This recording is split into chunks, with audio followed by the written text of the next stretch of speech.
আপনি কি জানেন একটা ইলেকট্রিক বা হাইব্রিড গাড়ি যখন ব্রেক করে তখন সেই ব্রেক করার সময়ও গাড়ি ইলেকট্রিসিটি তৈরি করতে পারে।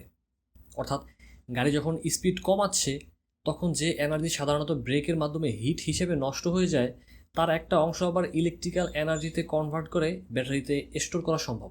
এই টেকনোলজির নাম হচ্ছে রিজেনারেটিভ ব্রেকিং সিস্টেম। আজকের ভিডিওতে খুব সহজভাবে জানবো রিজেনারেটিভ ব্রেকিং সিস্টেম কি, কিভাবে কাজ করে, কোন কোন কম্পোনেন্ট ব্যবহার করা হয় এবং এর সুবিধা কী কী। প্রথমেই বুঝি রিজেনারেটিভ ব্রেকিং সিস্টেম কি। সাধারণত একটি গাড়িতে আমরা যখন ব্রেক প্যাডেল চাপি তখন ব্রেক প্যাড এবং ব্রেক ডিস্কের মধ্যে ফ্রিকশন তৈরি হয়। এর ফলে গাড়ির কাইনেটিক এনার্জি মূলত হিট এনার্জি হিসেবে পরিবেশে ছড়িয়ে যায়। কিন্তু ইলেকট্রিক এবং হাইব্রিড গাড়িতে এই এনার্জির কিছু অংশ রিকভার করা যায়। এখানেই কাজ করে আরবিএস বা রিজেনারেটিভ ব্রেকিং সিস্টেম। এই সিস্টেম গাড়ির কাইনেটিক এনার্জিকে ইলেকট্রিক্যাল এনার্জিতে কনভার্ট করে এবং সেই ইলেকট্রিক্যাল এনার্জি ব্যাটারিতে স্টোর করে। সহজ ভাষায় বললে গাড়ি ব্রেক করছে, এনার্জি তৈরি হচ্ছে, ব্যাটারি চার্জ হচ্ছে। ধরুন আপনার গাড়ি ঘন্টায় 60 কিলোমিটার/আওয়ার স্পিডে চলছে। এখন আপনি অ্যাক্সেলারেটর ছেড়ে দিলেন অথবা ব্রেক করলেন। এই সময় গাড়ির হুইলের মধ্যে থাকা কাইনেটিক এনার্জি নষ্ট না করে ইলেকট্রিক মোটরের মাধ্যমে রিকভার করা হয়। এখানে গুরুত্বপূর্ণ বিষয় হলো ইলেকট্রিক মোটর।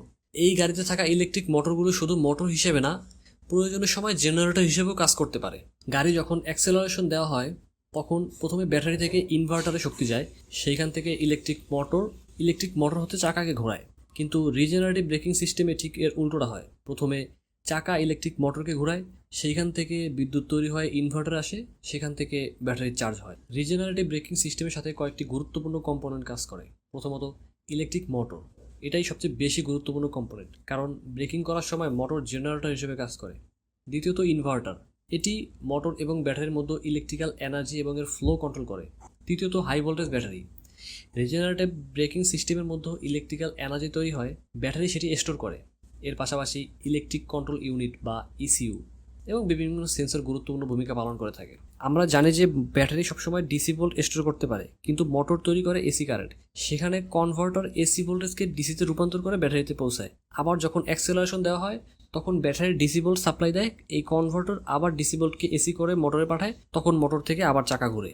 তাহলে সংক্ষেপে বলা যায় রিজেনারেটিভ ব্রেকিং সিস্টেম এমন একটি টেকনোলজি যা গাড়ির ব্রেকিংয়ের সময় নষ্ট হতে থাকা কাইনেটিক এনার্জির একটি অংশকে ইলেকট্রিক্যাল এনার্জিতে কনভার্ট করে ব্যাটারিতে স্টোর করে। এতে এনার্জি এফিসিয়েন্সি বাড়ে, ব্রেকের ক্ষয় কমে এবং ইলেকট্রিক্যাল ও হাইব্রিড ভেহিকেলের ওভারঅল এফিসিয়েন্সি উন্নত হয়।